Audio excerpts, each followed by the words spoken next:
Everyone, class 10th। आज जो है हम चैप्टर 3 डेमोक्रेसी एंड डाइवर्सिटी का पार्ट 2 करेंगे। ओके, पार्ट 1 में मैंने आपको कटिंग सोशल डिवीज़न तक करवाया था। आज का टॉपिक है do the social division in a country depend upon its size. क्या जो सोशल एक कंट्री का जो सोशल डिवीज़न होता है वो क्या साइज़ पर डिपेंड होता है? Social division one kind of other exits in most of the country. Social division एक तरह से एक प्रकार का मोस्ट ऑफ द कंट्री का मौजूदा हालत होती है। India is a vast country. India बहुत बड़ी कंट्री है विद मैनी कम्युनिटीज़। बहुत सारी कम्युनिटीज़ के लोग बाग रहते हैं। बेल्जियम एक स्मॉल कंट्री है विद मैनी कम्युनिटीज़, और बेल्जियम में बहुत एक स्मॉल कंट्री होने के बावजूद भी वहाँ बहुत सारी कम्युनिटीज़ है। In some country migrate bring their own culture and then form a different society. कुछ कंट्रियाँ ऐसी होती है जो अपनी कल्चर को माइग्रेट करती है और एक डिफरेंट सोसाइटी जो है बनाती है। In this case most countries of the world are multi culture. और ऐसे बहुत सारी कंट्री है जहाँ पर जो है विश्व के अंदर बहुत कंट्री है जहाँ बहुत सारे मल्टी कल्चर के जो है लोग रहते हैं। ये तो है, हम बात कर रहे हैं कि सोशल डिवीज़न जो है साइज़ के अकॉर्डिंग पे डिपेंड नहीं करता है। कई बार छोटी होने के बावजूद भी वहाँ बहुत कम्युनिटीज़ होती है और बड़े होने के बावजूद भी। पॉलिटिकल एंड सोशल डिवीज़न की बात करते हैं। The combination of politics and social division is very dangerous and explosive. जो पॉलिटिक्स और सोशल डिवीज़न का जो कम्बिनेशन होता है वो बहुत खतरनाक होता है और विस्फोटक होता है। Democracy involve competition among various political party than try to divide the society. जो डेमोक्रेसी में क्या होता है कि बहुत सारी वेरियस पॉलिटिकल पार्टी जो होती है कम्पीट में होती है और वो ट्राई करती है सोसाइटी समाज को बांटने की।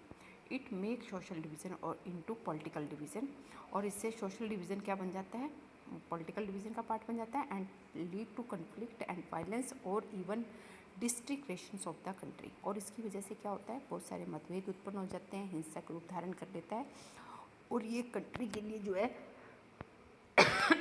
बड़ा ही विघटन की स्थिति हो जाती है। Northern Ireland its population is divided into two major sects of Christianity. जो नॉर्थन, जो मैंने आपको पीछे भी कराया था, नॉर्थन आयरलैंड है, उसकी जो पॉपुलेशन है वो टू मेजर क्रिश्चियनिटी में डिवाइड है, कैथोलिक और प्रोटेस्टेंट। 53% जो है प्रोटेस्टेंट्स हैं, were represent unionist and who wanted to remain with UK which are a predominantly protest country. 53% जो है प्रतिवाद यानी कि विरोध नीतिक वाले जो उसका विरोध करते हैं वो रिप्रेजेंट करते हैं यूनियनिस्ट को, और वो क्या चाहते हैं, wanted to remain with UK. किसके साथ, जो है सावर्तिक जो है मतलब पूरा कंट्रोल जो है उनका हो जाए। 44% जो है रोमन कैथोलिक्स है, वो रिप्रेजेंट करते हैं नेशनलिस्ट पार्टी को। वो उनकी क्या डिमांड है, वो demanded the Northern Ireland be unified. वो चाहते हैं कि नॉर्थन आयरलैंड को यूनिफाइड किया जाए, किसके साथ, विद द रिपब्लिक आयरलैंड के साथ, और कैथोलिक कंट्री का जो है उस पर पूर्ण अधिकार हो जाए। ठीक है, तो ये है आपका पॉलिटिकल और सोशल डिवीज़न में ही कि 53% जो है प्रोटेस्ट वाले हैं, जो विरोध नीति के हैं, प्रतिवाद भी जिसको कहा जाता है, और कैथोलिक जो है वो दूसरी तरह के हैं, जो रिच एंड पुअर में मैंने आपको बताया था कि 2 पार्ट्स में इसको में डिवाइड हुए हैं। तो ये नेशनलिस्ट पार्टी से रिलेटेड है, जो चाहते हैं कि अपना उनका अधिकार हो। Hundreds of civilian militant and security force were killed in the fight between unionist and nationalist.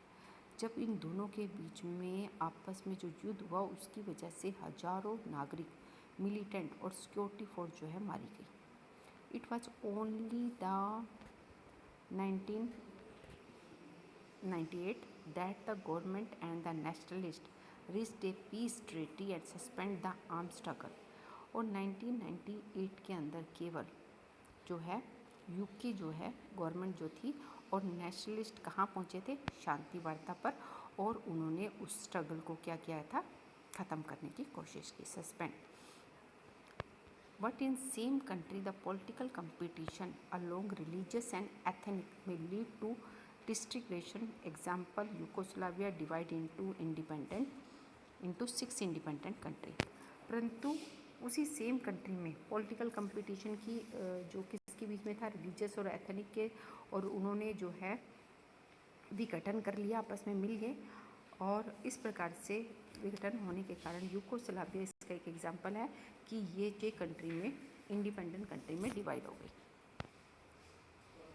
इसकी वजह से even expressions of social division in politics does not lead to disaster. यहाँ तक कि जो सोशल डिवीज़न जो पॉलिटिक्स में होता है वो किसी डिजास्टर को नहीं शो करता है, आपदा को नहीं शो कर रहा। Social division one kind, social division एक प्रकार का है, एंड और another exit in most country of the world.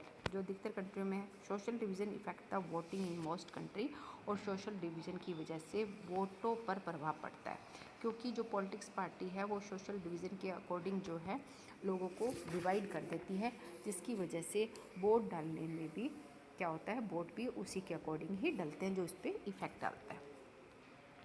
Peoples, जैसे हम बीजेपी और कांग्रेस की बात करते हैं हरियाणा में और इंडिया में, तो people tend to prefer some party more than other. लोग जो है एक पार्टी को ज़्यादा प्रेफर करते हैं, दूसरी को कम करते हैं। इन मैनी कंट्री, बहुत सारी कंट्री ऐसी होती है कि देयर आर पार्टीज, पार्टियाँ तो होती हैं, दैट ओनली वन कम्युनिटी, जो कि बहुत सारी पार्टियाँ होती हैं परंतु वो एक ही कम्युनिटी पे ज़्यादा ध्यान देती है। This not lead to disintegrations of the country, ये कंट्री का डिस्ट्रीग्रेशंस नहीं है, ठीक है। अगर एक ही मतलब कि बहुत सारी पार्टी होने के बाद भी एक ही कम्युनिटी पर अगर ज़्यादा ध्यान फोकस करती है तो ये जो है डिस्ट्रीग्रेशंस को शो नहीं करता, लीड नहीं करता है। डिस्ट्रीग्रेशन का मीनिंग जो हिंदी में होता है वो होता है विघट। ओके, तो ये है पॉलिटिकल एंड सोशल डिवीज़न। अब बात हम करते हैं 3 डिटरमिनेंट्स। वो कौन से 3 डिटरमिनेंट्स हैं, कौन से फैक्टर हैं? 3 factors are critical in deciding the outcome of politics of social division. 3 factor हैं जो आउटकम बाहर निकाल के लेके आते हैं पॉलिटिक्स ऑफ सोशल डिवीज़न को। पहला क्या है outcome? Depend on how people receives their identify, कि लोग अपने आप को आइडेंटिफाई कैसे कर रहे हैं। If people see their identities in singular, अगर वो सिंगुलर में देखते हैं, and exclusive terms, it become very difficult to accommodate. अगर वो अपने आप को बहुत ज़्यादा मतलब कि सोचते हैं कि हम ही सब कुछ है और हमें ही प्रधानता देनी चाहिए, तो ये बहुत मुश्किल हो जाती है। इट इज़ मच ईज़र, ये तभी आसान हो सकता है if people see that their identities are multiple and are complementary with the national identity. अगर ये तभी आसान है जब लोग बाग अपनी आइडेंटिटी को जो है मल्टीपल शो करें और साथ में कॉम्प्लीमेंट्री विद नेशनल आइडेंटिटी और नेशनल आइडेंटिटी के पूरक रहे, तभी आसान हो सकता है कि हम आराम से काम कर सकते हैं। सेकंड, दूसरा फैक्टर क्या है? It depend on how political leader raise the demand of different group. अब ये डिपेंड करता है कि कैसे पॉलिटिकल लीडर जो है डिफरेंट ग्रुप की डिमांड करते हैं। It is easy to accommodate, अगर ये डिमांड बहुत आसान हो सकती है अगर are within the constitutional framework and are not at cost of another community. यानी कि अगर हम संविधान की नज़रों के अकॉर्डिंग, जो संविधान में लिखा है उसी के अकॉर्डिंग अगर हम काम करते हैं तो ये डिमांड जो है बहुत ईजी हो सकती है। जैसे इन्होंने एक एग्जांपल दिया, poverty is not an accident. Poverty कोई एक्सीडेंट नहीं होती है। Like slavery and apart, it is the main man made and can be remove by the action of human being. ये ऐसा नहीं है कि अचानक ही होती है, ये इसको हम जो है जैसे दास्ता है, ये सब कुछ हम, ये क्या है, मैन मेड है, हम आदमियों ने बनाया, प्रकृति से तो बन के आए नहीं है कि कोई कि ऊपर से भगवान ने भेजा कि ये गरीब रहेगा और ये अमीर रहेगा, ऐसा कुछ नहीं होता है। ये आदमियों के द्वारा बनाई गई होती है और हम अगर कुछ एक्शन ले तो इस पॉवर्टी, इस गरीबी को दूर भी कर सकते हैं। थर्ड फैक्टर कौन सा है? It depend how the government react to demand of the different group. अभी डिपेंड, अभी तक तो पॉलिटिकल क्या डिमांड करती है, अब आता है कि गवर्नमेंट क्या डिमांड करती है, गवर्नमेंट उन डिमांड पर क्या रिएक्ट करती है। If the rulers are willing to share power and accommodate the reasonable demand of minority community, social division become less threatening for the country. If the rulers, अगर हमारे शासक चाहें, आर विलिंग टू शेयर, अपनी मतलब कि अपनी power को share करने की इच्छा रखते हैं, तो ये रीज़नेबल कारण हो सकता है कि माइनॉरिटी ग्रुप के बारे में हम उसकी डिमांड को ले सकते हैं। सोशल जो डिवीज़न है वो बहुत कम हो जाएगा देश के अंदर, ठीक है। तो ये 3 फैक्टर है जिसकी वजह से जो है ये 3 फैक्टर्स जो है डिसाइड करते हैं, ओके। अब बात आती है willingness to accommodate diversity is not that easy. People who feel marginalized, trapped and discriminate have to